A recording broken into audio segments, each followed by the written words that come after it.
Welcome back to Inside with Outsiders. I'm Jeremy Asgari, and today we have an Outsiders member named Arva Bensaheb. Welcome. Thank you for having me. My pleasure. This is interesting because a lot of the people we have on our show, I know enough to pull out some details of their lives, but you, I really know almost nothing about. We were talking a little bit before the show started, and you revealed some really fun facts about yourself, which are a little worrisome, but it's still interesting. Only if you're relying on me. Well, since you're a doctor, I don't know. Yes. Bams is back there as usual. Bams, how you doing? What's going on, guys? How everybody doing today? I'm glad that you're not a physical doctor. Like you don't operate and stuff like No. that. Oh yes, No. we're not. We're relying just on mental health. This little Yeah, thing yeah, on yeah, mental yeah, health. yeah. Just the Well, that's also scary, and that Yeah. too. Then that, I do know what a twin is now. Oh, okay. Well, let's get into this. First off, before we get into your little twin story, what kind of doctor are you? I am a psychotherapist. I'm a psychologist. Okay, and let's dig in. Let's go way back. Where are you from? I'm originally from India. Okay, From What part? A place called Gujarat, where in India is that? which is like the westmost in the middle, so the Midwest, the westmost that you can go in the middle. And what is that region of India like, and what are the people like in that region? Well, they're amazing. I mean, clearly. Obviously. Yeah. So it's very urban. It's known for like a really big river. Can you do me a favor? Just bring the mic a Oh, little closer to your yeah. face. Yeah, I mean, yeah. you can see. Just bring. Yeah, Is perfect. that good? Yeah, that's perfect. Yeah. Okay. Speak to the head of the mic. And the people in that region don't know how to use mics. Well It's a done. little known fact, yes. So yeah, I mean, it's mostly urban, and it's known for a poet named Tagore. Okay. He's quite Yeah, famous. in quite India. famous. Yeah. Yeah. I mean, I couldn't tell you the name of his poems, but I know the name. Yeah. He's maybe that region of the world has some great poets. Let's just say Rumi, Great Persian poet. That's Yeah. that region of the I world. love Rumi. Yeah. Yeah. I see a lot of Instagram models posting half naked photos of themselves quoting Rumi, and a little part of me dies. I'm like, do you know they're talking about God and not your ex-boyfriend? Like, Exactly. And how does your butt have any relevance to this? right. It's not what I'm seeking too. Like, Exactly. It's not, yeah. They're enlightened though, so good for them. Yeah. What? So how old were you? You were born there. I was born there, and then I was there until I was about 3 years old, and my parents decided they wanted to move.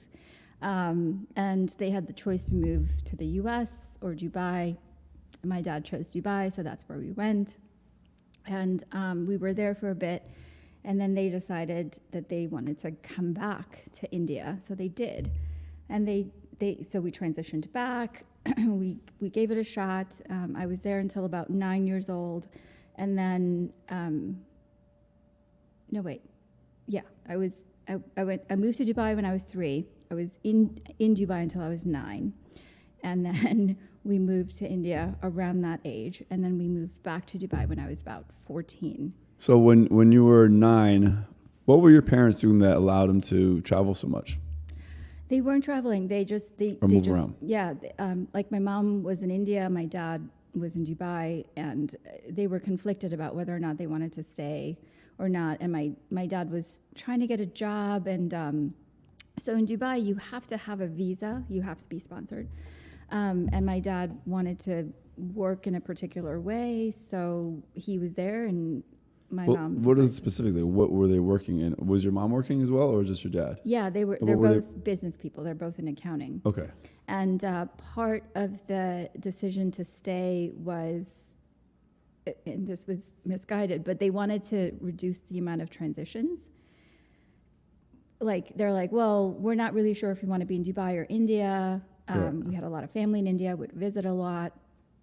So they were like, well, we're just going to do this weird long distance thing. Oh, so they were apart? They were apart. Your dad was the one that, I didn't realize your dad was solely in Dubai, and your mom, and where were you? Were you in Dubai with your dad? No, I was in India with my Okay. mom. Yeah. And that's just what they decided to do. And you know how parents are. They're so good at explaining their decisions. Yeah, exactly. When you ask them, like, what were you thinking? And they're like, well, we were thinking about you. And I'm like, that doesn't make any sense. So you see how I'm a shrink for a reason. Yes. Yes. Yes, I see the motivation. Yes, because I'm like, these are really good questions. I don't have answers for them Right. either. I wish. So my you parents- you initially were in India the entire time, and okay. And at 9 years old, wasn't your twin born when you were 9? Let's tell the story again because the camera's off, and maybe Bams will feature some of that before in our reel. But Yeah. what explains to me again? Because how did you assume you were going to have a twin that was your younger brother who was 9 years younger than you are?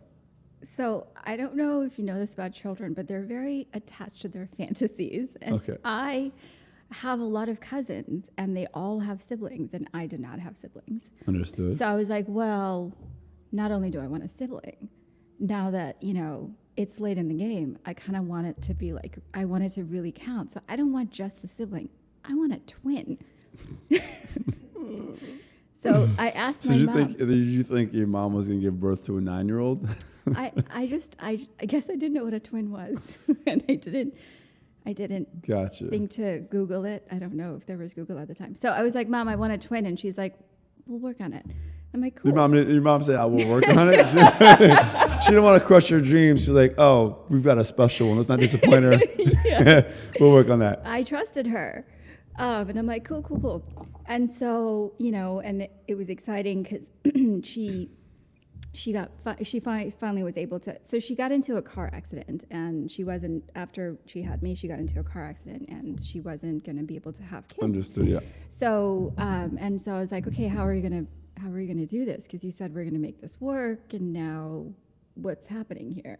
And so I was like, I don't know, maybe they placated me, like, yeah, we're working on it. We'll do something about it. I have no idea. And then I find out that she's pregnant, and I'm actually going to have a brother. So maybe I missed the part where they told me I was going to have a brother, and I was like, yes, the time is now. I'm going to have a twin. And I'm one of the youngest cousins. I have a lot of cousins. So maybe nobody corrected me, or nobody wanted to break my heart. Maybe they just thought it'd be a good They were laugh. just like, Let's know keep what? the joke going. Right. Apparently, it's still funny. Oh, yeah. And then my dad was the one who had the very hard job of bursting my bubble, because I was like, Dad, I didn't even say I have a twin. I was like, we have a twin. And he's like, a couple of things wrong with this statement. Yeah. First of all, we don't have a twin. And let me remind everybody, she's talking about this when she was 9 years old. 9. Wait, so what if your mom actually had twins? Would you be triplets? I would be over the moon. I'd be like, cool, I got 2 of them. But then my heart would break twice, because it's like, no, They're they not your belong to twin. each other. You're right. Yeah. You're still the odd one out. All right, so enough of this twin stuff. So you This was traumatic, Jeremy. I was really upset. Okay, so I guess this is your therapy. It's me asking you the questions. I wanted to disown my brother. I didn't want to have anything to do with him. Right. Tried to send him back a couple times. Man, we're good now. Good thing. Yeah, I'm sure after you gave him some trauma, he's fine now. He had some time to recover. We're good now. So at 9, your dad moves back to Dubai from Dubai, and what's the process from there? Yeah, so then they did decide that they wanted to move to Dubai, and I was around 13, 14. We moved there. I absolutely hated it, but then we were there, and then my mom's older sister has been here for a long time. Here, New York? Chicago. Okay. And so she had applied for our green cards, and it just took a long time to get to us. And it came at a very opportune time, because I was done with school, so I was going, I was going to start college.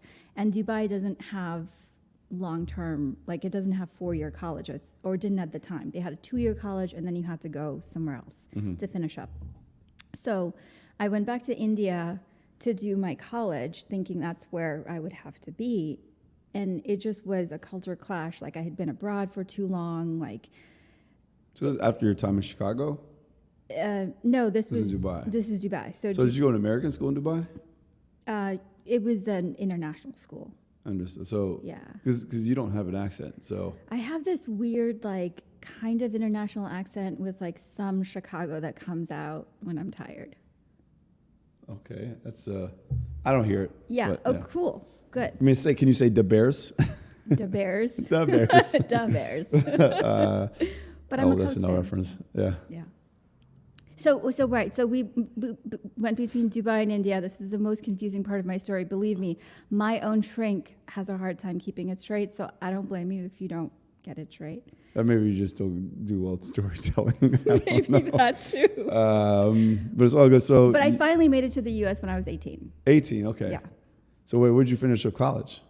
At University of Illinois in Urbana-Champaign.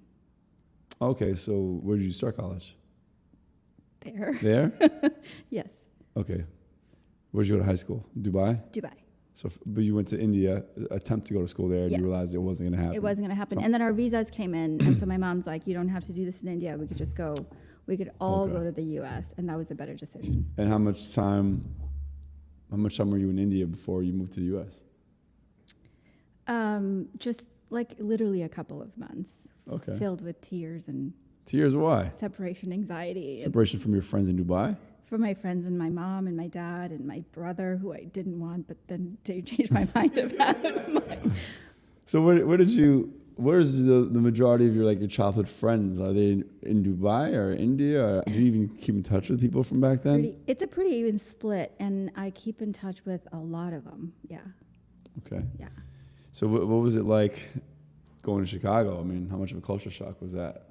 I think I recovered from it like day before yesterday. Oh my God, what? It was very different. It was very different. So Dubai. What was so different about it? We'd love to hear from an immigrant's perspective, what were the factors that really were shocking to you? I feel like we're getting into the heart of my identity issues. I was going to say right off the bat, the weather. The weather there? was, well, the weather surprisingly doesn't bother me. I guess I'm used to extremes. I do like the heat. I'm basically a lizard, so if I'm comfortable. That was my next question. Are you a everybody's lizard? boiling. That's why I was late today. I was growing back my tail. What? Don't they do that? Am I right about it? Anyway. What was Yeah, the the biggest culture shock? culture shock factors or things that were shocking to you. So many things, too many to count. I just so the first day, so I was in Dubai. Okay, in Dubai, it's the most liberal of the Middle Eastern countries, but it's still very conservative. Well, yeah, I mean, it's still an Arab country. Yeah. And being a girl in Dubai, and being the type of girl that I was in Dubai, What is that? it means I'm really glad I'm not dead. Are you how so? Did you Because I hung out with boys, and I stole my mom's car a couple of times to go to parties. It's funny. I've Snuck been out to of the Dubai apartment. once, and I have one moment I'll never forget about Dubai. And again, I enjoyed the parts of Dubai that weren't the I don't know why people always ask you, "Did you go to the mall?" I'm like, Oh, the souk, the gold yeah. souk. It was I yeah. don't care about that anyway. Yeah.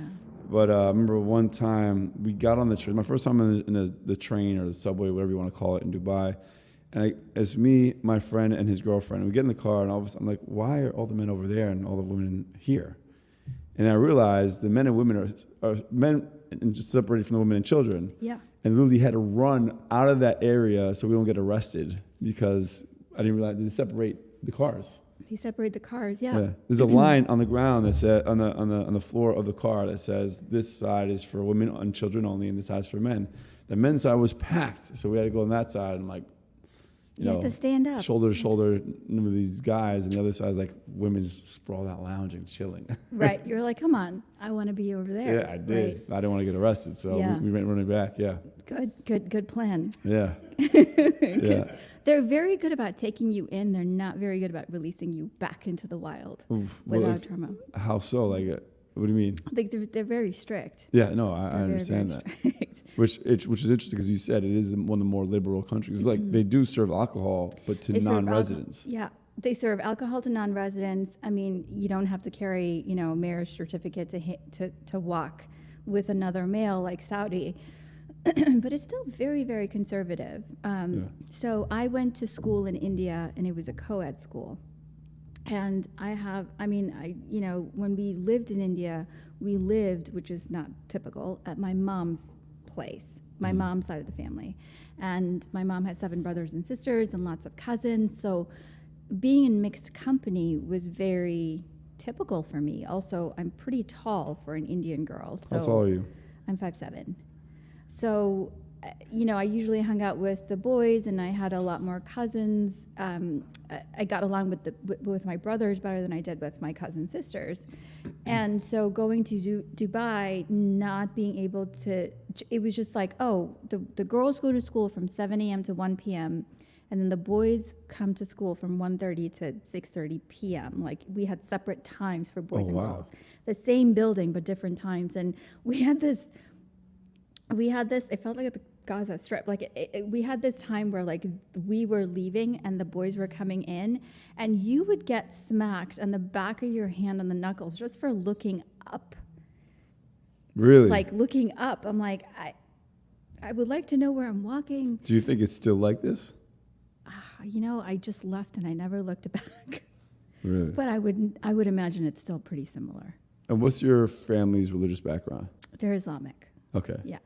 So they were cool with they were okay, because they could be the same religion but practice a different culture, if you know what I'm saying. Yeah.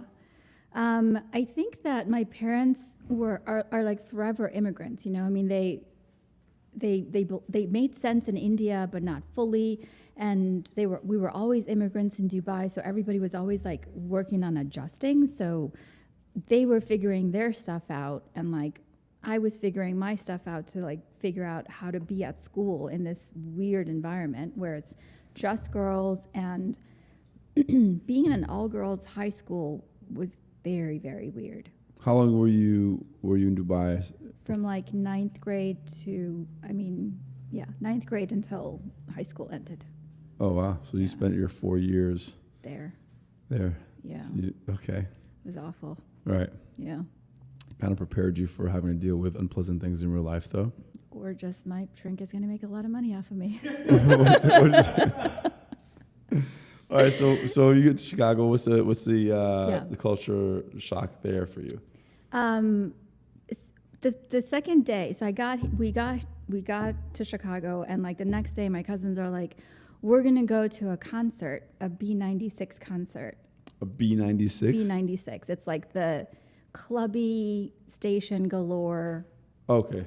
I didn't know what B96 Right. was. I was like, what's a concert? What's So first of all, it was like they were all wearing shorts, and I'm like, I've heard of this dress code. Oh, because you never wore shorts before. No. Yeah. Can't show your legs. Yeah. No. So there was a whole thing like, you got to wear shorts, and here's a razor, and I'm like, oh my God. And how old are you there? How old are you at this point? 9. No, I was. I was 18. I was 18 And you or had 19. never shaved your legs. Well, I didn't have to. Right, because you never showed your legs, I guess. Right. Yeah. Okay. I got so many personal questions about her praise. So you had never had a boyfriend either. I did. Okay. And yeah, but I did. I had a boyfriend, and you don't have to answer these, but you had one boyfriend. I had one boyfriend. Did you guys kiss? We did, but that's all we did, and that was the most scandalous thing because this was in Dubai. This was in Dubai. Okay. And how'd you did you have to hide and? Yeah. How'd you go about doing this? Oh my God, it was like Romeo and Juliet's got nothing on us. Really? Tell us more about this. How do the teenagers? I mean, it's happening, right? There's no way this happened. It's happening. It's Right? happening. And everyone kind of knows this happens, right? They have to because everyone partakes, even the people who are probably. Worst things happen undercover, right? Under the nothing is supposed to happen, but everything is happening. Right, and probably like you said, even worse because they're being repressed. So, yes, yeah, so repressed, and there's so much abuse and like all the stuff that it's just like so many extremes. People, go to a conservative extreme, and then you also have the other extreme. Yeah. So, So I did have a boyfriend, and he was younger than I was. And 9. he wasn't that scandalous. Right. So we would hang out and we would sort of play, and my parents were not opposed to any of that because, like, you know, they weren't opposed to the co-ed so much but they were opposed to, like, you cannot have a boyfriend, right? You can play with each other, but you can't play with each other. But how old were you? How old were you when you were like playing with each other? And what were you playing? Now I look at it and I'm like, oh my God, that was so PG. What were you, 15, 16? Yeah. Like, and 14, you're 14, playing? 15. No, like, you can hang out and you can, like, play cricket or badminton or right. So you play sports. Yeah. Gotcha. Yeah, which was also kind of different because the girls usually didn't. They just hung out and cheerled. Understood. And I actually played. Yeah. It was kind of convenient for my parents because they're like, she's not the girl anybody's gonna pick, right? I've got mud on my face. I'm like, hair's, well, you know. And that was all the front, though. Because I had a boyfriend. Because you got it in. I had a boyfriend. I had such a big crush on this kid, and when he asked me out, I was like, oh my God, me. And I still do that. It was unbelievable. And then we would just play, and it was all secret, but everybody kind of knew because there was always, like, special favors to be had. Like, I would get a Coca-Cola or something from him, like, you know, whatever. And then it all happened at night, right? So after everybody goes to bed. And is this in the early 2000s, the late? Well, I don't know how old you are. God, I mean, what is this math? Let's see. I know it was before 1999 because that's when I was here. So that's enough to say. But I'm just thinking, like, in the 90s in New York, what you're talking about. I was in Dubai. I know, but I'm saying, like, what you're talking about in New York would be laughed at as, like, oh, she's doing wrong there. Look at my kid. Like, I know. My kid got 2 girls pregnant or something like that. You know, right. Like, insane. I had no idea I was the good kid. Because according to that metric, I was playing with fire, right? Right, yeah. So after everybody goes to bed, like, my bedtime was 9:30 because I had to wake up at 5 in the morning. You had to be, you know, at the bus stop at like 6. So I would go to bed, and then I would get a knock on my door. We lived on the 3rd floor, so he would scale the fire escape, and we would, like, hang out and just talk and kiss and, like, whatever. And then a couple of times my mom would be like, are you okay? I'm like, fuck. How America is definitely, you know. Right. So he would hide under my bed and just, like, hang out there, like, oh my God. And I would be, like, back under the covers, and she's like, what are you doing? I'm like, I don't know. Maybe I'm talking in my sleep. I have no idea. And she's like, okay, I just want to make sure you're okay. And I felt terrible lying to her. But have you ever told her this, by the way? No. She's about to find out. No. Well, maybe. She already knows. She's up there. She passed away about 15 years ago. So okay, sorry. That's why I can talk about this. Now she knows. She's looking down like, I knew it. I knew you were trouble. And then I played a couple of sports. So I met other boys, and they were older, and they would have parties, and it was like I was a little sister. That's also in high school? This was also in high school. So then I learned how to drive my mom's car. Without license? Yeah. You were stealing cars in your mom's car, driving without a license in Dubai? Yeah. I'm telling you, I could have gotten killed. Standard or automatic? It was automatic. It was a manual. Okay. So did someone teach you how to drive a manual, or just watched? No. I think everyone should know how to drive a manual. I think that should be well, now at this point, electric cars don't really need it, but like. No, I agreed. You should at least know how to drive manual. You know, in every country, again, it's going to change now because of electric cars, but every country, they require you to do your test and learn on a manual. That's except Dubai. For here. That's Dubai. You have to. I agree. My first car, I learned on a manual transmission. My first car was the shitbox, and I learned on that. 86 Toyota Celica. I got it with 200,000 miles. I was supposed to pay $700 for it for my boy JJ, and it was such a piece of crap that he gave it to me. Like, just take it. just take it. take it. Yeah. Don't even. Yeah, I'll pay you to take it. Yeah, 1986 Toyota Celica. It was 1998, by the way. Well done. Thank you. So, okay, so you stole your mom's car. Yeah, and I would like, I didn't realize that the whole like, the we called it petrol there. Yeah. The gas, whatever, would show that something's happened, and I would move it, and then I would like put it back. And my mom was very particular about. She was almost like a little bit OCD. So if you did this, she'd be like, something happened there, Right. And I'm playing with fire, like I'm moving her car around. I'm like, whatever. But I never got caught. And before I left, right, I would always leave a note. I'm feeling very rebellious tonight. I'm going to be at this address at so and so. Please don't call the cops, and please come get me if you need to. I have your car, so do not worry. I would leave a note on my pillow. Irresponsible rebel.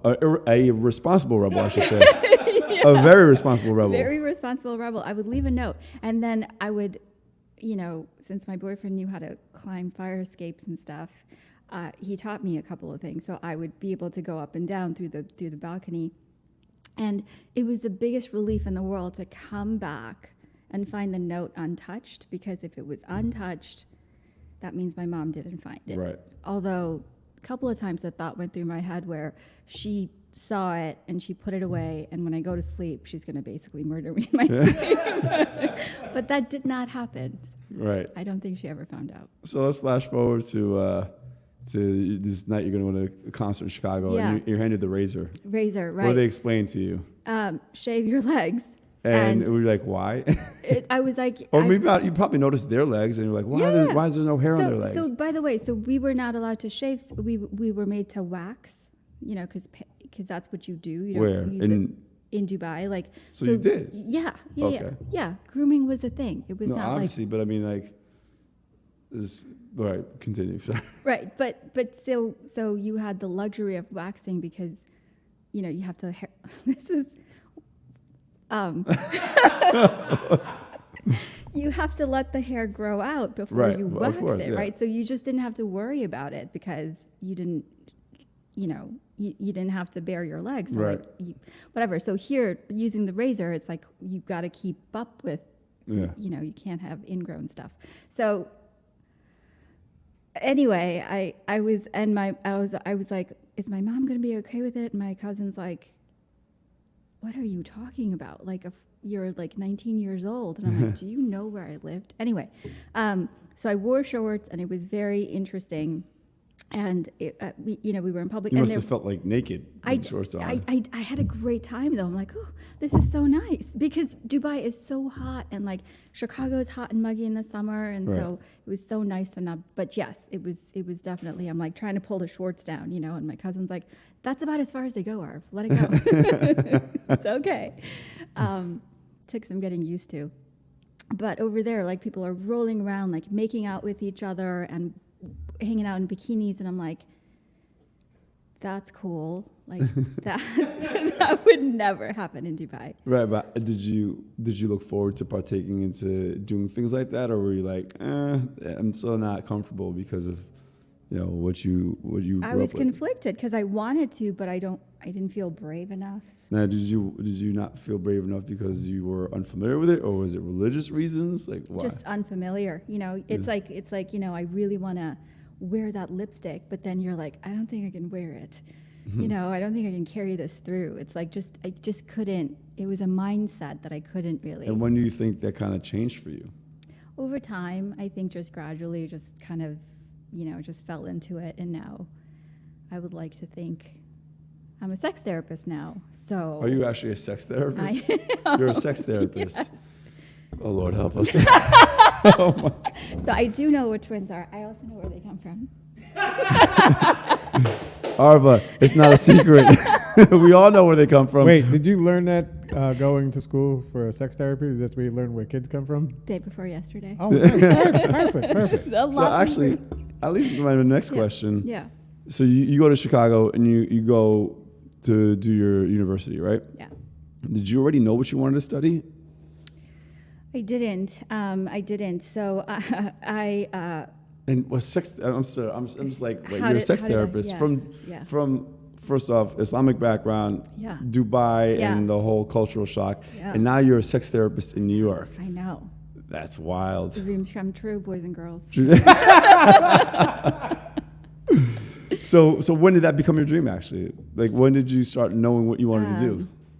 So I started in psychology because I had a crush on my professor. So I didn't know anything about the system here, like major, minor, whatever. Mm-hmm. Like I went in cold. So my family comes from a business background, so I took business classes, and taking a psychology class was a requirement. So I took the class, and then I had a crush on my professor. So I took a lot of the classes that he was offering. Okay. Who was this professor, and what was so special about him? He was great. His name was Richard Voss, and he's like, you can call me Richard or Rick, and he gave some other permutations, and he's like, do not call me Dick. I had no idea what fresh off the boat, right? So everyone's laughing, and I'm like, okay, I guess it's But funny. I want to call I'll you look that Dick. up. I'll have to look that up later. But noted, don't call him Dick. And I found out soon later, like why. I'm like, oh.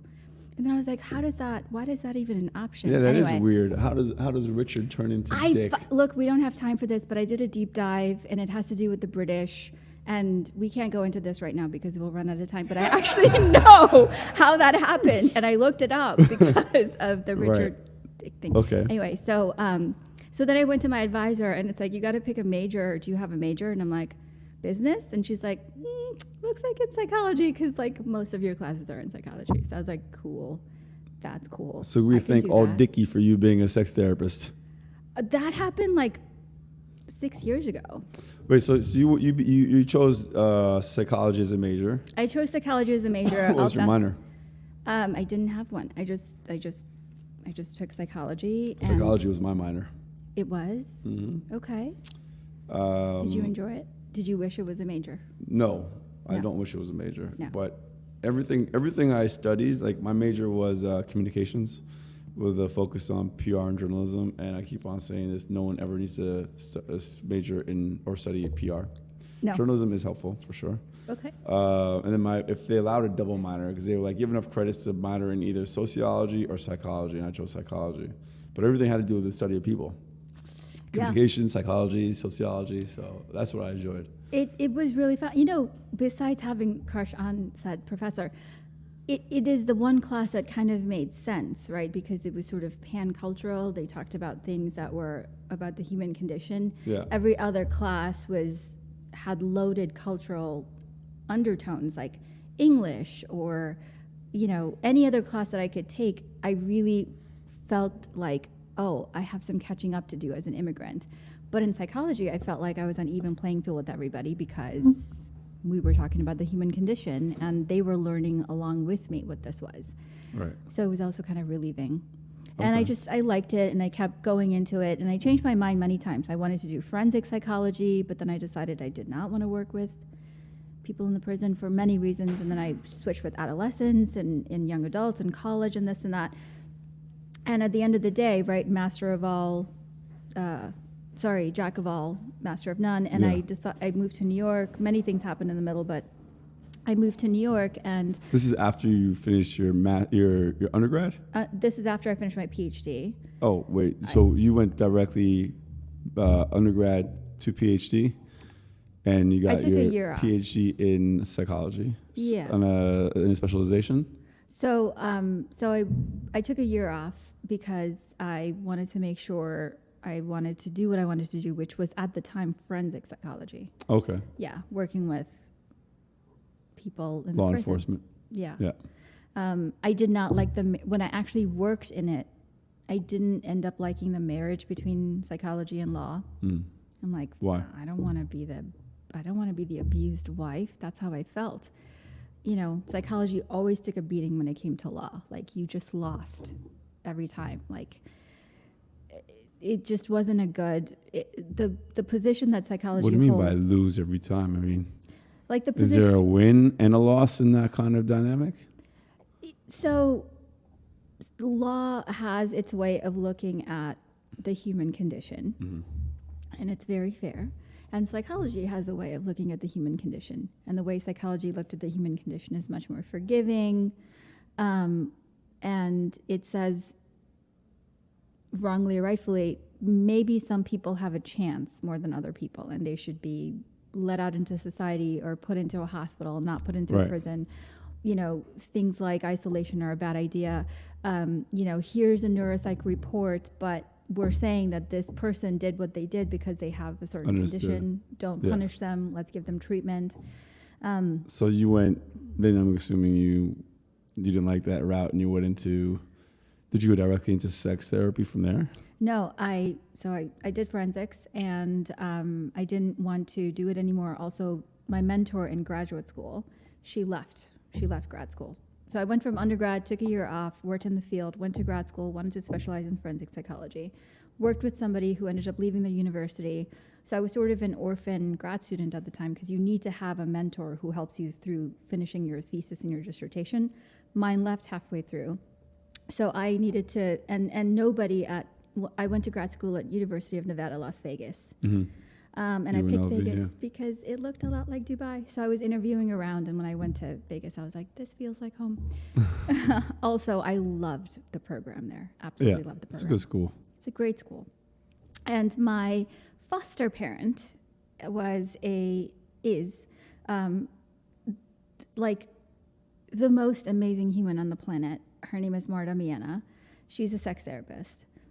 So my clinical work and sensibility and my life through graduate school was largely influenced by her. She was always somebody I went to for advice. So that's who kind of pushed you the direction or motivated you or inspired you to do sex therapy. It was literally one So let's hear some more about the sex therapy aspect. Like, I'm sure you've got some great stories you can tell. I'm not sure if you're allowed to tell certain stories. Obviously, we don't ask you to mention any names, but tell us some interesting parts of how this came about, what your parents thought when you decided to do sex therapy. Yeah. And then, I'm sure it's like a little roller coaster, shooting people and partners for their sex lives or whatever. I don't even know really what do you do? Yeah.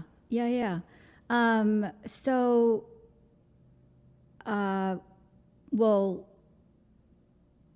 how do I answer this question? So it's I have myself advertised as somebody who works with sex therapy, right? I'm a sex therapist.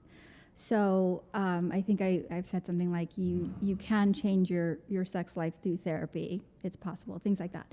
So I get phone calls and people know what I do. Mm-hmm.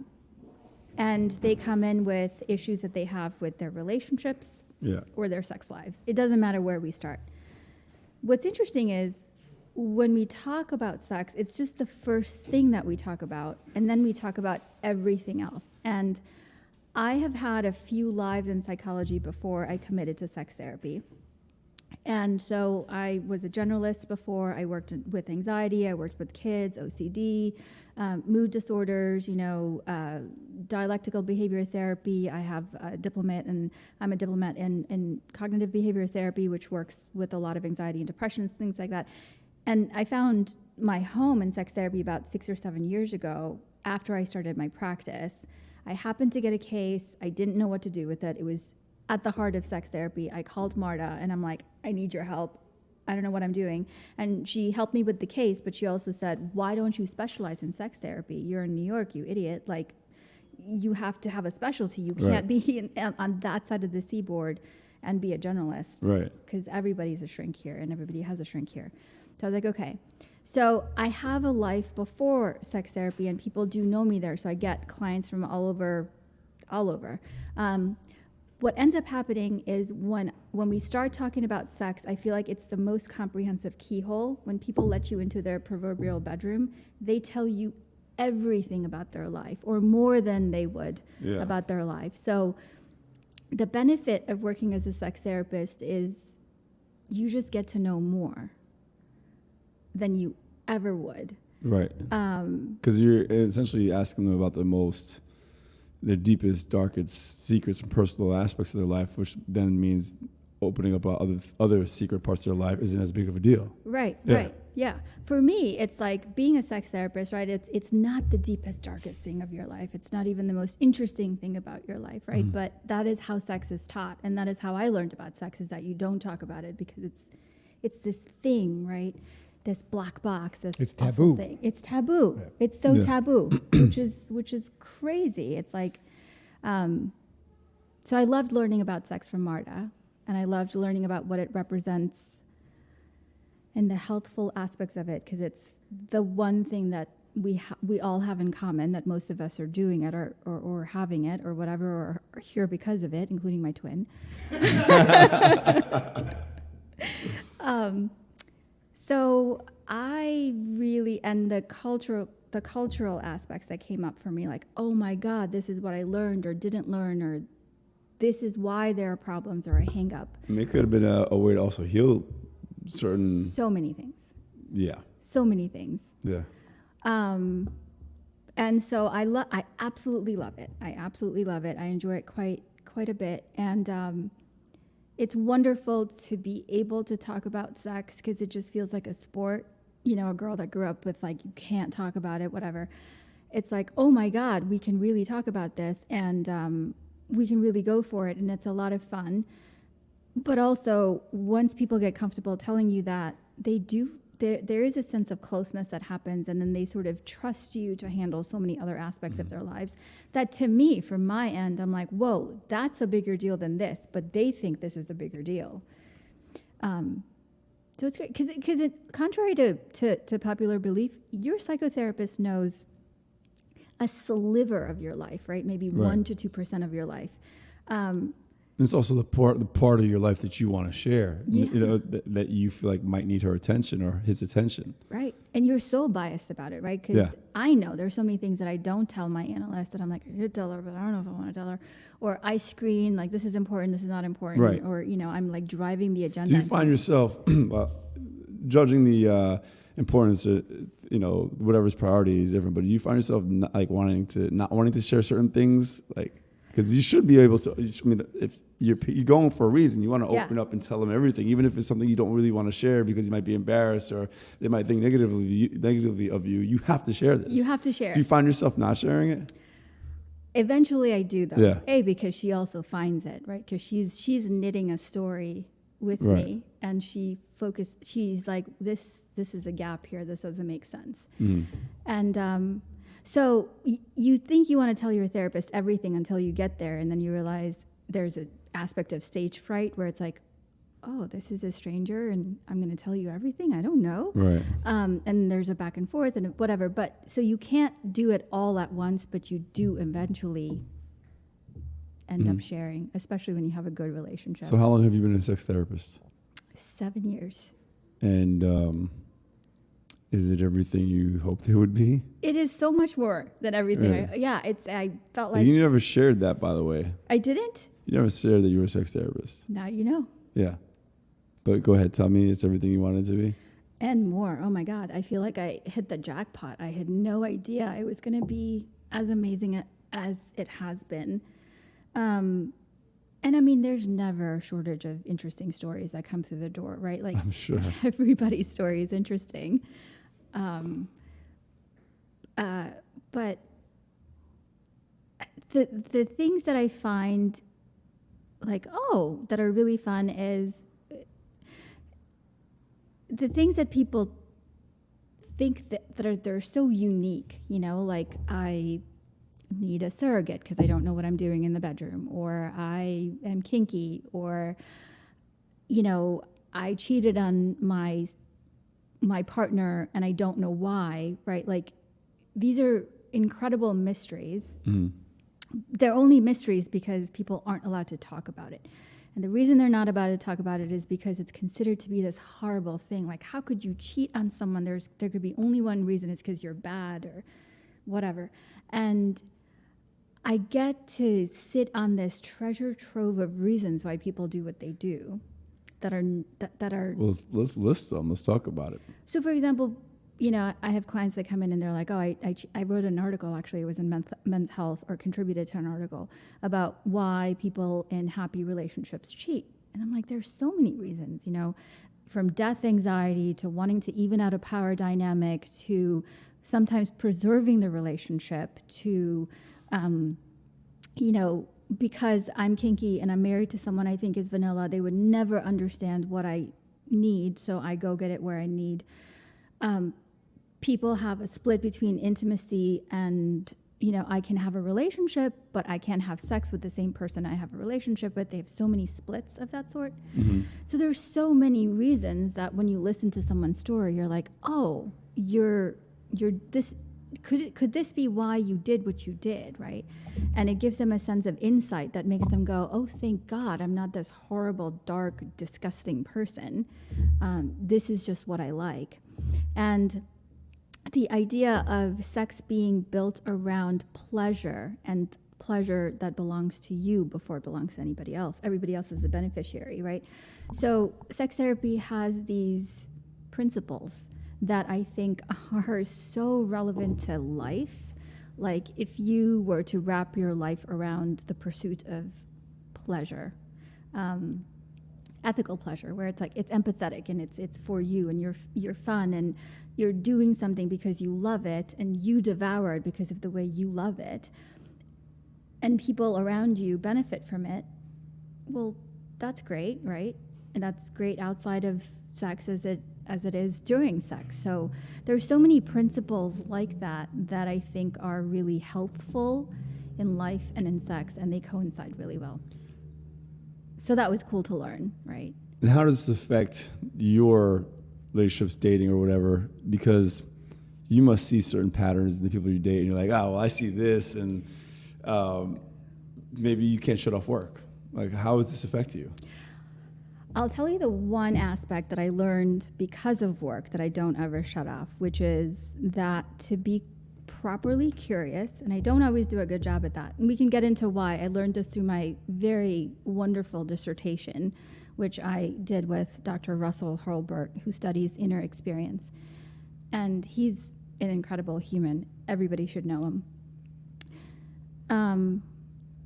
There's one thing that comes up, right? He taught me to be curious and to always leave my assumptions at the door.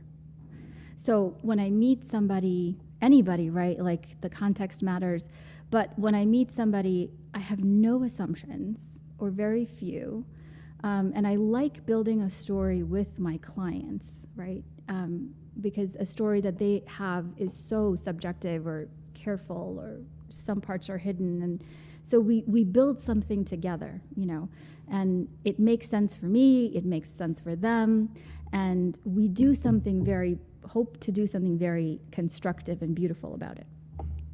And we have a good time doing it. We have, my therapy sessions do include a lot of humor, a lot of sarcasm, a lot of dirty jokes, because that's just me. Right. So the aspect of work that I cannot turn off, and I don't even think it's work, but it's that I'm curious genuinely about you. I don't know where you come from. I don't know what your story is. I don't know what you want to tell me and why you want to tell me what you don't want to tell me and why you don't want to tell me what you don't want to tell me. And I'm the same way. And if we can engage in building something together, that could be fun. So when I find friendships or in dating, when I find somebody who wants to control that or control the narrative or whatever, it's not fun for me, so I don't like to play. It's just like when I'm playing sports, when I play with a team who's like, you know, we're all on a team together and we're just going to make the scoreboard look great because of the way we're playing together. I love that. Right. But if there's somebody who's like, I'm going to be the MVP and show off and control the narrative, right? It's just like, dude, come on, go sit down, right? Yeah. Like, it's kind of that. So in relationships and dating, I'm looking for that camaraderie. Mm-hmm. As I do in my therapy sessions. That's great what you said about like the excitement of learning something new about each story is unique. And I think the human story is the uniquest story, right? Which is why I love doing these interviews, and especially what I mentioned in the beginning, like I don't know you very well. Right. All I know that the few interactions we've had, few conversations we've had on the Outsiders Adventures have been interesting and entertaining. Yeah. And I feel like if we were to have a conversation, it'd be interesting and would flow and it'd be very easy, right? I hope so. I mean, it is. Look at this, right? Like we're doing this on Inside with Outsiders, and it's flowing. I'm not pulling teeth out to get answers or make this interesting. This is a very interesting conversation. Obviously, you're a sex therapist, so that makes it even more interesting. I hope that's not the most interesting part. No. I think there's a lot of interesting parts. So what I determine, what the factors I feel like make these interviews interesting are people with I guess different chapters in life, different experiences, and those things kind of define their uniqueness. Whereas someone who's kind of been on the same path the entire time and hasn't diverged or hasn't had changes in what their end goals are may not be as interesting. That's not always the case, obviously. But, I always reference Javier's interview because that guy's had like different lives in his life. I mean, there's a lot of people like Pat, a lot of interesting people, but what stands out is Javier's because he went from being like this cook to a radio host to going back to school and being business. Now he's like killing it in the supply chain game for Nespresso. Like he had things like he had moments where he was 375 pounds. He lost weight, went to 180. He also had his house burned down. He lost everything he owned. Like he's had a crazy amount of like events that had reshaped him. Wow. So that's an extreme version, of course, but like the different chapters and different aspects, living different lives within your life to me is interesting. And it's kind of like what you described your life. Dubai was a chapter. Yeah. India was a chapter. College in Chicago was. And then, discovering yourself as a sex therapist was also. Yeah. So many different chapters. Yeah. But it's impressive, by the way you remembered Javier's story. I mean, he's a good friend of mine, but it also stands out. Like even Pat's story, recently, we've interviewed over 25 people thus far, and everyone's had a very interesting story for the most part. Yeah. There's always exceptions, but I just think, like you said, the human story is the most interesting, and the fact that that's what you do for a living. I think that I love that. I think I love that about any no matter what kind of paradigm, sex therapy or I don't know what else is out there. I don't even care. But whatever it is, I think the interest, I'm very interested in. I love stories. Right. It's also the exchange of energy back and forth with people, right? You're telling them your story, you're giving a piece of your attention. I'd find we usually do like 2 interviews per day. We tried doing 3. It's exhausting. Like if I can imagine all these therapy sessions, you must, you're busy. If you're actual full-time therapist, you must line up 4, 5, 6 a day. I'm not sure. More, but I think 5 is my sweet spot, but usually a little bit more than that. That's gotta be exhausting. It is. You must. Yeah, I can't imagine. Yeah, it's exhausting. Yeah, it is exhausting, and but it's also, it's great. No, it's great. I agree. Like I enjoy this, but I also want to make sure that I can be on it and give my best performance, and get asked the best questions and have the best show, and not be tired. Because for your viewers too, right? They're like, "What the heck just happened there?" I mean, no one said that yet, but like I want to avoid that. Yeah, of course. Yeah. And this is like you're asking me questions and I'm providing an answer. There's a sort of bidirectionality in it because we're both talking, but ultimately it's for the benefit of the show or something, right? And that's psychotherapy is exhausting because it's a 2-way relationship meant for you. Right. And in friendships and dating and whatever else, other relationships that are not professional, what's great is that the bidirectionality pump is open. So if I'm expecting but then I'm also expecting someone to play back in the way that I like to play. So. And return the energy. I mean, not that you expect something out of it, but a relationship is that, right? You both get something out of it. Totally. Whereas what you're getting out of your therapy sessions is essentially compensation. Yeah. Yeah. Yeah. Well, so one thing, right, that both places refine is I've been better at refining. I love everybody's story and I'm genuinely interested in all of it, but I don't necessarily want to spend time with everybody. Right. I think the selectivity has gone up, for better or for worse. Which is, that's for your personal and professional career. Yeah.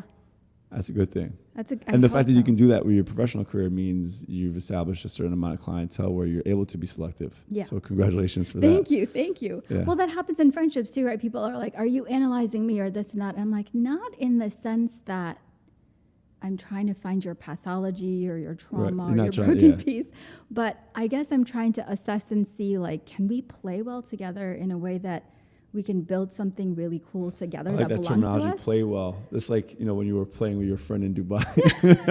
You said play. We played. We had fun playing. Okay, so I'm going to ask you, I loved your story. Your story is great, and Thanks. obviously it's not done. You're still... Did it make sense? Because some Absolutely. parts, okay. I mean, I had to structure it a little bit, but it makes more sense. There's a lot. There's a lot of cross mean, cutting and moving. And Is there stuff that we've missed out on that we should touch on? no, as long as it makes coherent sense. I think for me, right, it all makes sense. Yeah, I mean, we don't necessarily have to follow a chronological structure, but the story makes sense. Okay. So I like that. Good. So what do you do for fun? Many things. You're taking part of the Outsiders. I appreciate Obviously, that, I was and just going to I hope say. you keep on. I hope you keep on coming. We haven't seen you in a while. I saying. will. You offer something very special What's that? besides yourself, of course. She catch me blushing on camera. No, because so I've lived, as you know, many different places, and I think New York transportation is tough. When I sold my car, I was like, shit, I love the convenience that comes with it, but it was very inconvenient to get to the outside. Yeah. And I literally looked at I want to go outside, and it was like Outsiders. I was Really? like, oh, cool. I don't know. No, I didn't know people were searching that and coming up with us. Okay. Yeah, no, it was Yeah. a very simple, I want to go outside in New York. Probably it was what you yeah, typed in. how do I, something like that. It was very And we popped up. Okay. yeah. I'm like, oh, cool, thank you. It was I just sent out this word vomit, very desperate question into the universe. Yeah. I want to go outside. And they're like, Outsiders. I'm like, cool. So it was meant to be. And then the whole operation is very systematic, and you get together and you put people in cars and you take them there and you bring them back, mostly intact. Yes, intact. Jeez. I'm kidding. Yes. I hope so. Yes. No, what really All happened? intact, everybody. Go alive, you come back alive. Edit that out. I don't know how to. I don't know how to. You did come to our canyoneering, right? I did. That was our most challenging to date. That was the most challenging event we did, and people were scraped up and banged up. That was fine. But the good thing about it was everybody was. Even we were. I didn't mind that at all. I mean, I'm a climber, so Yeah. everything is scarred. Everything is scraped up, and there's always some bruise that I'm recovering from. My problem was with Joey. I didn't like Joey. Oh, shoot, Joey. Hope you're not watching. Sorry, Joey. You were a little negligent. I was like, what are you doing, Joey? Did you smoke pot? What is happening here? No, the beat upness was fine. I like extreme sports. But outside of the Outsiders, what other things you like to do on your free time? Yeah. So so thank you for providing what you provided. It is a lot of fun. The hiking, we went kayaking. Yes. And then we went canyoneering, which was very, very fun. So you did hiking first with us, and then kayaking was great. I love it. We do that again. Yeah. Definitely. And then canyoneering, which was very, very fun. I loved it. Canyoneering was fun. It was very fun. We'll consider doing it again. Yeah. Yeah. I think that'd be something I would go back to. It's the easiest thing. You just rappel down, or you don't have to climb. It's nice. I do have to say, rappelling down canyoneering was challenging for me. There was a point where I got stuck under the waterfall, and I probably should be mentioning this if I'm trying people to sign up, but I felt like I was swallowing tons of water just to get underneath. I called my doctor afterwards. I was like, "Can I get a parasite?" He's like, "Was the water running?" I was like, "Yeah." He's like, "You're fine. Shut up." Cool. Right. Do I have tapeworm? Do I have tapeworm? Did I drink it? Yes. But you didn't. You're fine. Yeah, I'm fine. Good. Yeah. So, I would love to come back. And What else do I you do? Yeah. I play volleyball. Okay. I rock climb. Mm-hmm. I tango. Okay. And I do like to cook, so there's that. What else do I do? Travel. I ski. I'm going skiing in a couple of weeks. Cool. We have skiing next weekend. Where are you going? Bel Air and Hunter. Okay. I'm not sure when this is going to air, so, but yeah, we do ski trips on occasion. So Okay. if you ever want to sign up with us. I'm a snob, but I will. Where do you go skiing, Vermont? West Coast. Oh, you're going skiing. Okay, gotcha. Yeah. Yeah. If you want to do local trips, let us know. But the only places I've skied outside of the Northeast, which is pretty much ice skating, was Hokkaido, Japan. That was insane. Really? Yeah. Wow. I had to buy skis while I was out there because I didn't have powder skis. Oh my goodness. That much powder. It didn't stop. It was Oh like, my it's called God. Japan for a reason. It's an insane amount of powder. That's We were there for 10 days and it never stopped snowing. That's amazing. Yeah. Okay. So you're an active person. So you're actually a perfect demo. Yeah, I For guess so. outsiders. Yes. What are your goals and dreams? World peace. Right, Miss America. What are my goals and dreams? I'm thinking, Jesus, this is not a rapid fire question. This is not. No, Okay. because this is not a rapid fire answer. This is a very existential question. I mean, how much time do we have? My goal, I would love to. I've had a very nomadic life. You know, I don't like the word nomad. I like the word gypsy better. Okay. So I felt like a gypsy. And many times I felt like I've been wanting to build a house in the middle of a tornado. And it's been really hard because nothing stays, right? Because it's a tornado. So I think I would like to have a place that feels like a home, like it's mine, with like an amazing partner and family, and that's so important to me because it's just been elusive with all the stuff that's been going on. I would like to continue like upping the ante on adventures. I would really like to have a tribe, an amazing tribe, big or small, of people I love and friends and, you know, like-mindedness and Community. Yeah. community, yeah. And I would like to do, I always want to do something for the world because we are citizens of the world. So, and my religion, right, it says you're the viceroys is how it's like really translated. Like this doesn't belong to you. This is a gift and you're the guardian. So I would like to do better at that. And it's a practical thing, but I kill plants. I would like to not do that because it's kind of like important to not kill plants if I wanted to do something with the planet. It's not really hard not to kill plants. Just make sure you have enough water and sunlight. I have tried everything. Okay. I overwater. I don't know what happens. It's like I You can touch talk to them. him after to discuss your lack of green thumb. I will send you pictures. I saw him spraying the plants over there earlier today. Well, somebody has to take care of the plants. That's right. I need help. I need training. What is your most embarrassing moment? I know you got I something good. mean, Jesus. Yeah. Did you the twin story? I was 9 years old when I found out you cannot have a twin when you're 9. That is pretty embarrassing. Nothing else? I mean, that's embarrassing enough. Yeah, no. We I'm laughed at you thinking- for a minute with that one. Yeah. I'm Prior to thinking. recording.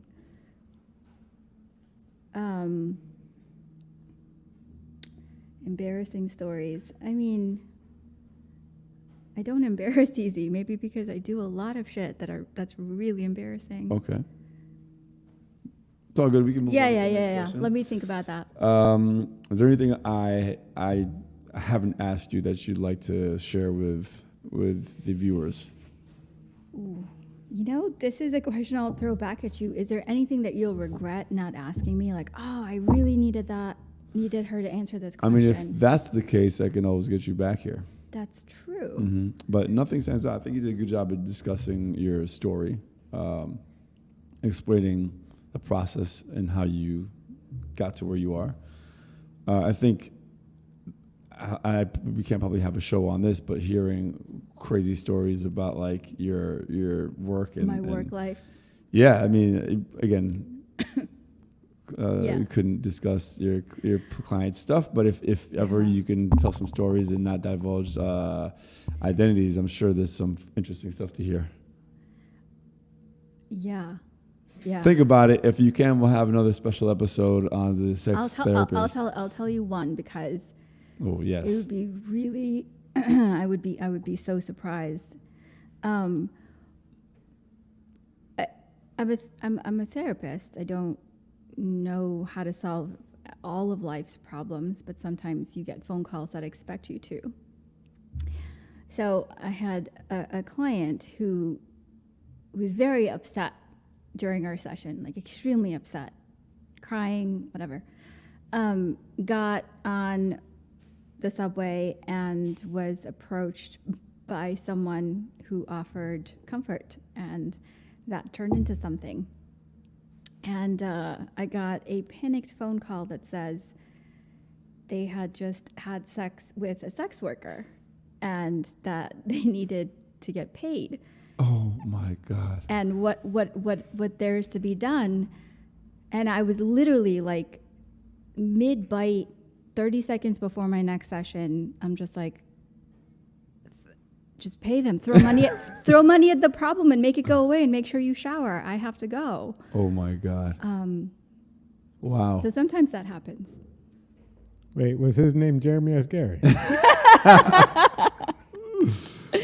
Don't worry, $1,000 ever made. I can neither confirm or deny the identity of this person. All right, I'll bleep out Jeremy's name.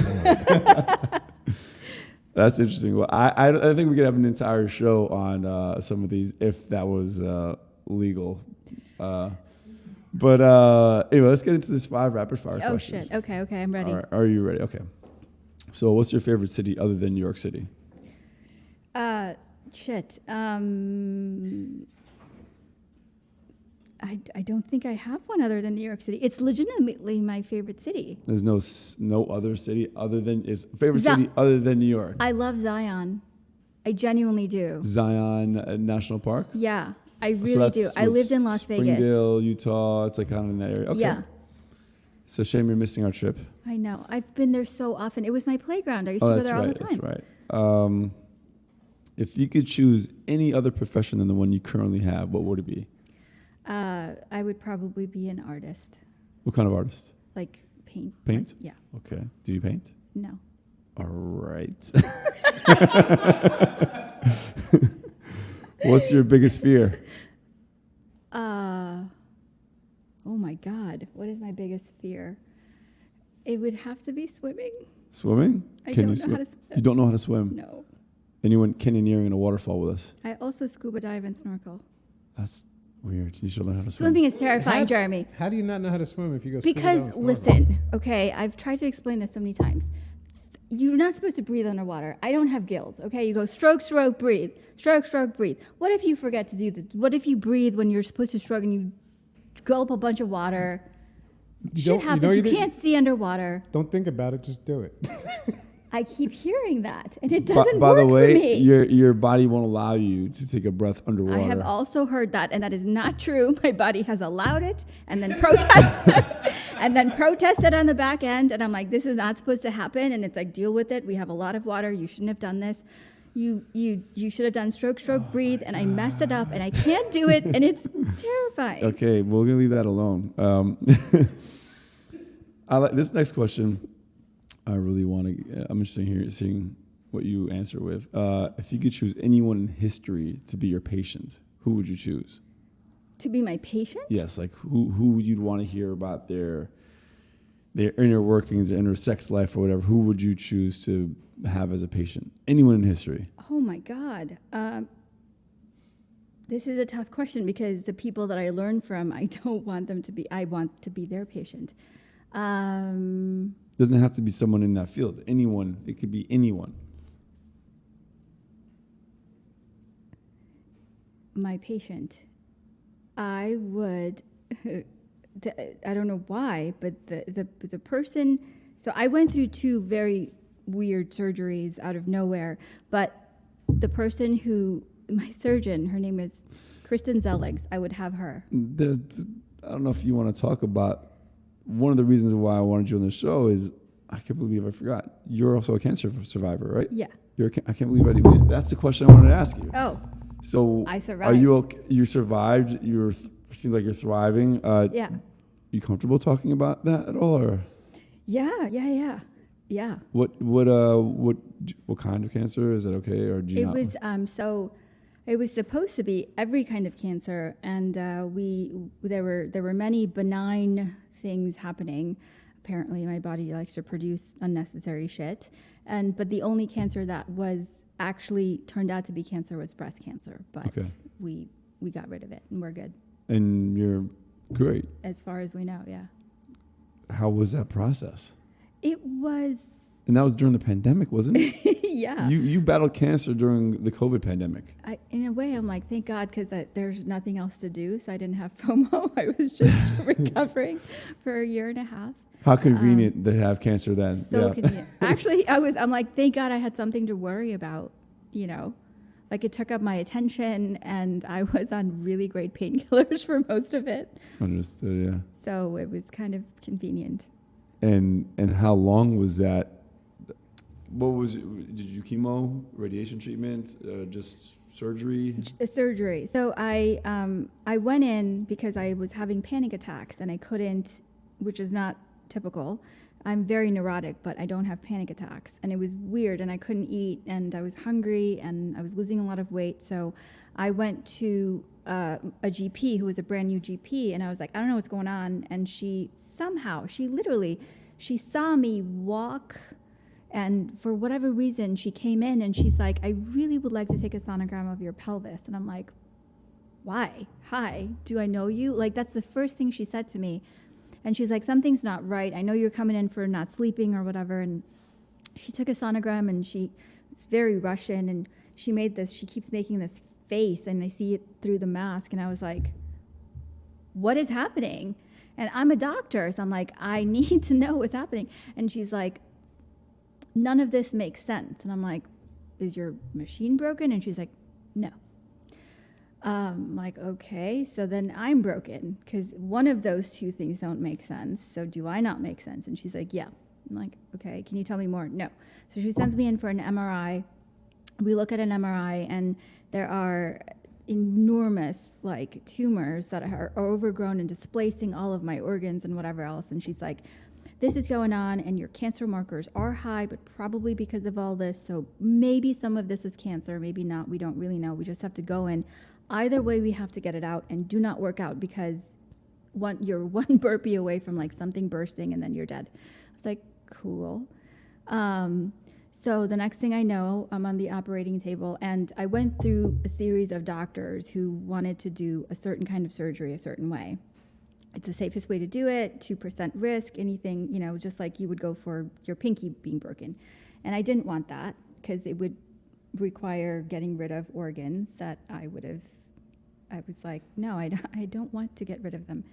And the question asked was like, why? What's your attachment to them? You won't miss them. And I'm like, because they're mine. So I found a doctor, Kristen Zeligs, who I would like to have as my patient, because she's amazing. She came in and she laid it out straight. She's like, here's why they're saying no. It's high risk, almost 35% chance you're not coming back. They're the odds we're playing with. Do you still want to do this? I'm like, yeah, I do. I want to do it this way, where you just take the bad stuff out and leave everything else in. And if there's a choice, let me go. Can you do it? And she's like, yeah. I said, cool. So we had a pact. She's like, okay, you can die, but you can't stay dead. And I'm like, cool. You can go in and you can take things out, but you can't take things out that are my organs, just the stuff that's bad. She's like, deal. We shook on it. It felt and that's what happened. And then as I was recovering from, and all of that was, if I would have gone one route, I would have been up and running in a couple of weeks. But this, I was going to be up and running in about a year and some change. But that's what I wanted. So that's what she did. And I was recovering from all of that, and all of that was healing. And there were lots of scans. Every day there was a scan of some sort. You got to come in, something, because it was very, very high risk. And everything went well, but there were a lot of oh my God, let's check this out, whatever. So in doing that, thank goodness, they were like, you got to get another mammogram after mammogram after mammogram. And I'm like, I'm sick of this. So none of the tumors were cancerous in your abdomen? Thank God, no. Okay. No. And they saw 7. Wow. She took out 50. What? 50. And is this something that, I mean, thank goodness they were benign. So just like you said, your body just likes producing cells. Is this something that'll just keep on occurring? Or Hopefully not. okay. Hopefully Yeah, not. hopefully not. Yeah. Hopefully not. And yeah, so it's done. Whatever this was. But those scans kept showing something where she's like, okay, well, why is it still lighting up? And so mammogram after mammogram, it's like it showed that I had cancer. And so I went in and fought for the same thing. It was like, you need to get a double mastectomy. And I'm like, I don't think so. Just take out what is cancerous and leave the rest of it alone, because last time we thought this was a big deal and we were going to clean me out, and we didn't have to. So, and this was a new doctor, Jennifer, and she's just like, I could see her like bristle under her mask, like, would you just let me do my job? And I'm like, no.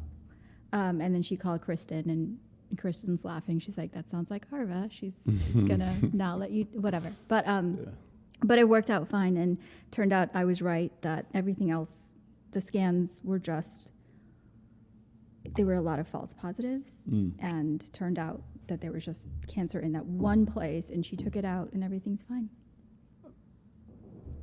So it just rolled into like a year and a half of a crazy saga. Well, I'm glad it turned out the way it did. I'm sorry you had to deal with it in the first place. Thank you. But like I said, the silver lining was I wasn't worried about COVID. Well, yeah. Well, then again, it might have been a bad time to be in a hospital too. So, but that's a lot. That is definitely something to worry about. And if you wanted something to worry about, you got it. It's kind of, in a way, kind of a scenario where, I mean, 9 to 50, but none cancer except for the ones you took care of. Like, crazy. Luck, I guess. Somehow you gotta look at it that way, right? I was very lucky, and I had phenomenal doctors. I wish we had got into this story a little earlier, because the last question is, what's your favorite food? I don't know if that's relevant or a good follow up to your cancer survival story, which is amazing. Thank you. So I don't have any spoons. We just have forks. I think forks are a great way to eat ice cream. So I'll tell you what, I'm weird. I don't have a favorite color. I don't have favorite foods, because I change my mind all the time. So no tattoos. You know, it's something I can't commit to. Right, I would have a hard time. Like, do I want Mickey Mouse? No, I want. Actually, they have tattoos now that the ink fades. The ink after fades? a year. Like, you get it and it fades after a year. Yeah, it's like a longer like henna, but it lasts a lot longer. It's put into the skin the way a tattoo is, right? Kind of, yeah. It's just the ink is different, yeah. I wanted to get a tattoo with the arrows, like forward.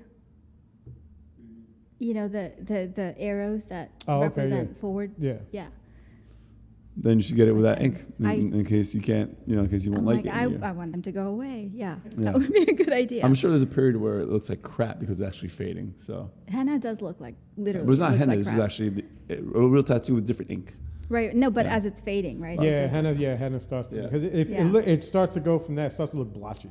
Yeah. So awful. Yeah. What? All right. So why did you bring ice cream? So I don't have a favorite food, but because I don't have a favorite anything. Which is, I did have a favorite cat. Okay. So that's something. I had a favorite twin, but we know how that went. Jeez. He's still my favorite brother. I only have one. So the ice cream. So my mom I don't have a sweet tooth at all. I like spicy, dark stuff, like my heart. So my mom loved ice cream. She loved ice cream. Mm-hmm. It was like her weakness. So at the end of the meal, because as you know, like it's tradition, you always eat something. And my dad's tradition, you start with something sweet, and Really, that's an interesting tradition. They start with something sweet, and I'm always like, can I skip the first course? So she would always have ice cream. We always would have ice cream, and I would have ice cream with my mom, even though I didn't have a sweet tooth. Right. And she loved butter pecan, but I liked pistachio, and I actually really have a great appreciation for a good vanilla ice cream. Okay. So let's try them. Yeah. Pop them open. I'm lactose intolerant, by the way. So you are? Our next interview is going to be interesting. Well, good thing he has forks. You know, you could just Exactly. You Take a don't little have taste. to try it. We'll You try. Just describe the taste to you. No, I'll try it. I almost got you the chocolate chip cookies that you liked, but then I was too far away from it. And you did bring me a little birthday cake that one time. Okay, what is going on here? Hey, I don't know. That's what you brought. What's in that one? Because this one looks like. This one looks shady. Let me see. That's just no. Yeah, This so- is what happens. Whoa. It looks like. It looks like it was in the freezer a little too long. Yeah. Pass me the fork. I want to see why there's like an ice hockey puck on top of the ice cream. Look at this. What is this? This was from like our. It's on top What of is ice going on? That was from like I got it today. And it was still, it was still cold. Pass me the cap so I can throw this ice in it because this ice cream is pretty good. No, the. This one? There you go. All right, and this is. But are you not gonna have any of this? Here, take that. So are these your favorite brands? Or you just grab whatever you saw. I mean, a good vanilla is a good vanilla. Honestly, I love the vanilla from Dairy Queen. Dairy Queen, okay, not bougie at all. Is Dairy Queen bougie? No, it's not, fam. I'm very basic. Mm-hmm. I like vanilla from Dairy Queen, That's good. and I like pistachio ice cream. Pistachio's really good. Yeah. All right. So Oh. I would have cooked you something, but in the middle of COVID, I just feel weird. Like we should probably do ready-made stuff. But the next time you have me on to talk about other things, Yes. maybe I'll cook you I would guys love something. to have you on again. I think this is a long episode, so we got to cut it now. But I appreciate you sharing your life, your story, some of your hardships, some of your funny moments, the fact that you don't have a twin.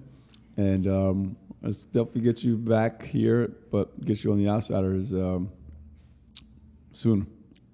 I would love it. Yeah, and thank you for having me, and thank you for being interested. Like I said, this is a very strange place for me to be in. All good. I'm happy to ask the questions for you. So thanks for tuning in. Arva, appreciate you. See you guys soon.